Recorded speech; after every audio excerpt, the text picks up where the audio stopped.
Game number 2 of this deciding matchup in the group stage. 2 players shall proceed through to the playoffs of the $3,000 2v2 tournament, and 2 shall fall into despair. Dumu on the Rus, Kiljardi on the Ayubids. Meanwhile, it's going to be Baltun on the Mongols and B on Jeanne.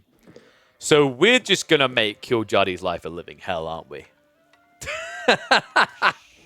Oh, this is 100% a don't let him age up game. We've seen this a few times actually on Himeyama. There is something about Himeyama that is super effective at doing this. And it's to do with the lack of good defenses. The tree lines are small, the gold tends to be exposed. Usually it's, more often than not, front-facing, I feel like. So this whole idea of playing Mongol plus Jeanne is really smart. Mongols gives you the initial wallop to stop him teching. And then Jeanne becomes the oppressive factor after the fact. And Kiljardi, this is ballsy. He snuck out for fishing. Call him Fury because your opponent's going to target your gold. The negative element here is it does mean you're now even slower on teching because you're supplementing your economy elsewhere. Good news is it means he'll have plenty of food to play H2. Bad news is that the game strat here was to rush castle. The game strat just got changed. We've got very aggressive Kremlin coming in from Dimu, so it looks like he's going to try to lock towards the center. I like this. I think some of this underrated. I don't know if he's going to do it here. A lot of people don't set up proxy bases around the Kremlins when they do this. It's super effective. Think about the difference in distance. It puts you pretty much at the 1v1 distance to your enemy's base anywhere, or your allies, whereas normally you'd have to walk like an extra quarter or third of the way. B is going to get the early warning about it going up. School of Cavalry is on the way. It's just going to be Jeanne plus 1 villager to try and remain efficient. This is going to get him pretty tight on the timing to get level 2 Jeanne online. Baltun getting what he wants out of this. Kiljardi, a little bit slower in his timing, but remember that is because he set up the docks. He has got the gold required. And I've got a feeling we're going to be seeing military wing here. Growth would be cooler. I'd love to see growth and just an all-in kind of feudal approach, even though it's dangerous against Jeanne. Yeah, actually, yeah, I guess you can't because of Jeanne, right? You'd want to because it would be cool because you've got like a knight player, but because you don't have very dented units yourself, dense ones that don't die easily, like Desert Raiders are quite flimsy in this matchup, you'd just be feeding a lot of XP. So, although he's going Desert Raiders, this is so he can easily, efficiently build a ram to answer this outpost and reclaim his gold. More tech up complete and beat. Still got some way to go, actually. About 80 XP left to grab. And funnily enough, Baltun still doesn't have a clue about this. I got to give it to him. It was really crafty by Kiljardi. Had this been an alternate spawn where Baltun's up here, this would have been a terrible play because the units would have walked past. But B is very slow to reveal this because he wants to go knights, right? And that's not quick. So you actually smuggle the play, but it's about to get discovered. Baltun, now moving out with the spears, finally sees the dock play and can look to start shutting it down. Second outpost coming up. Oh, he's committed. This is fantastic. I can't believe I'm saying that, but I feel like it's been a good while since I've seen a proper outpost Mongol rush. You know, not one of these single outposts and walkaways, but the additional kind of suffocation. And something that's really effective on Himeyama because of those aforementioned small tree lines.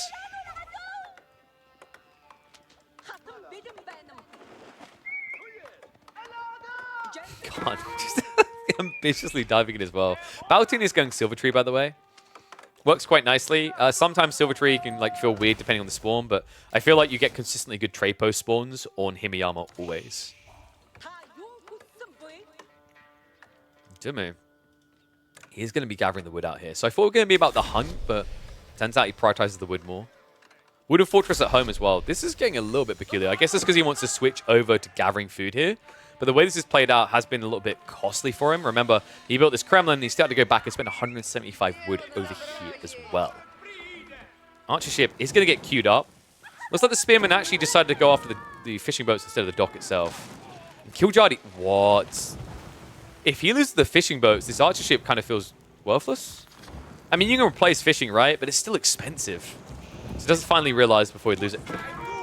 Please. Okay, archer ship able to protect him. Behind this, we have got Secure on the other gold vein coming out. Looks like Kiljadi didn't try to reclaim the north side one. He just laid in on the south side. Baltin is moving that silver tree right to the corner. We've got archer spin production coming. Double archer range at that. Where's the reaction? What? This is a little bit more greedy than I ever expected, actually. So Kiljadi's still going to try to go age 3. It's pretty obvious, right? No, he's switching to archers. So it looks like Dimmu and Kiljadi agreed that now it's Dimmu's option to go greed, right? They have to use him instead because the gold is too pressured. So Kiljadi is now going to try to play mass archer, which I've seen him do very well before in 1v1s. 2v2s is a little bit different, especially now with the Mongols already ramping archers. Blacksmith timing is going to be sick here. I think one of the big issues I'm seeing here is Ayyubids always feel weird for that blacksmith timing. And if you're a little bit wrong on it, it can cost you the game here. I think Baltoon is being very aggressive with his particular blacksmith timing. And that scares me a bit. Especially knowing that Kiljadi is going to be fighting this on his own. Dimmu is not going to help, right? He can't with 2 TC. On top of that, Jeanne should be ready for the party soon. She's moving across map. She's going to be coming in, and she's going to be milking these fights. Yeah. XP not looking too bad so far, right? Already 120 of the 500 required.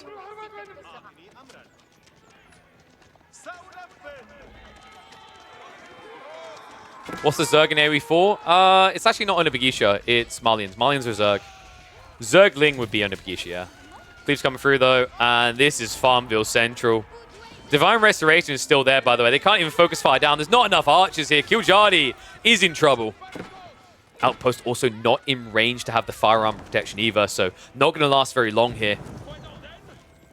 What a good strike. Good timing as well. Behind this, they're scaling their eco while punishing Kiljadis. All of a sudden, just check that. Up to 215 XP. Knights are still roaming into Dimmu's base because they know it's going to be spread a bit thin. And still, we have not got any military presence whatsoever for Dimmu. It's just 2 militia, and that is it.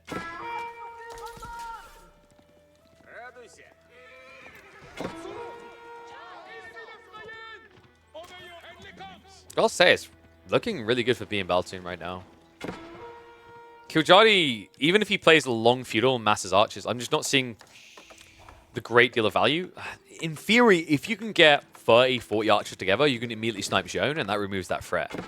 The problem is you're now building archers only against archers and knights, right? I think Kiljadi needs to add in Raxus here. Because Ben's role in this game isn't to assist anytime soon. He's trying to. Triple archer range is now being dropped. I think the idea for Dimmu is to attack B and then force them to react. Are you kidding? What's the perfect answer to mass archer defense? You know it. You hate it. And it's coming to pub games near you soon. It's the clown car. Archers are just hop out there. Baltoon sees an opportunity to snipe more eco. 2 more villagers down. And remember, the wood was never resecured over here. So Kiljadi is now trying to mass archers with 0 wood access. So Dimmu now doesn't have a choice, right? I mean, high trade house is... Oh, for God's sake, he's going horse archers. Of course, how could I ever have expected anything else out of him? Ben, I don't know if there's a bigger fan of horse archers. Maybe Faye. Faye's like the only one who believes in them all. Jeanne, in the meantime, is going to farm up a storm here. Dive comes in. Villagers in the panic mode here. Attack speed arrow does get activated. And farm mode activated as well. B, 360 XP of the way to the 500 required for level 3. Kiljadi is going to try to escape with the villagers in a ram. Oh my God. Oh, this is absolutely brilliant and absolutely catastrophic at the same time. Jeanne is still alive.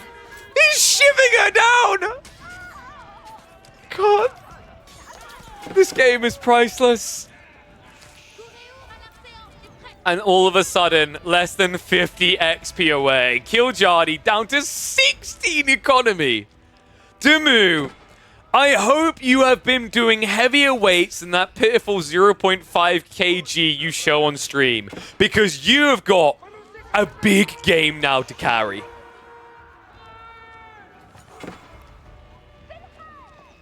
Never have I ever seen someone try to escape their base in a ram with villages. Kiljadi's definitely giving us firsts.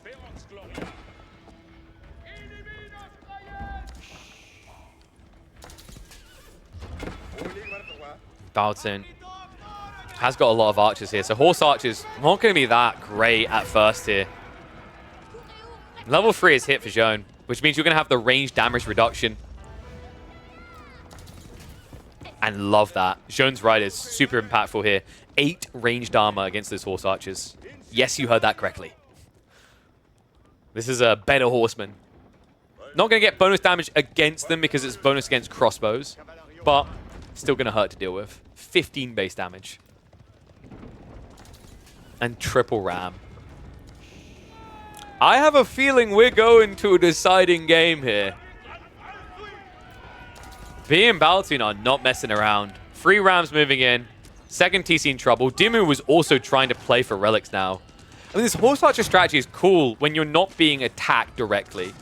But when they all in you like this, the horse archers start to look a little bit underwhelming. Well, the knights are at least going to be slowed down. That warrior monk not going to be able to get that relic home. There isn't much of a home left. TC already down. Charge comes in. Villagers are being struck down. And the horse archers are being fixated upon by the archer mass. This looks done. Jeanne D'Arc. I mean, she's already feasted upon one set of villagers. Why not come for another? He's not even reacting. I think Dimmu is just processing the loss now. Jeanne D'Arc, a little bit too good. A marketplace now being set up, but clapped down before they can even get it online. What a sick strike back. So swift as well in this second game. You know what? It might be a like 15-ish minute finish, but it's still worth uploading for that great escape plan from Kiljadi on its own. I have got to say, after thousands of hours of casting AoE4, that attempt to escape with the villagers is a first. I don't think I've ever seen anyone try that before. Absolutely brilliant.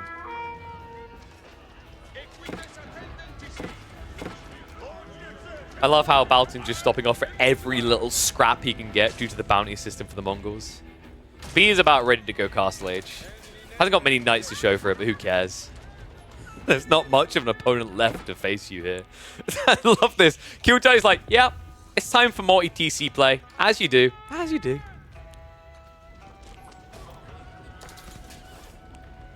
Oh, what a fantastic game. I'll tell you what, after game 1, which was an absolute banger, now game 2, I can't even begin to imagine how this one's going to end. Both teams proving they're just as capable of slapping back hard. All I know is it's going to be spicy. It's going to be unexpected.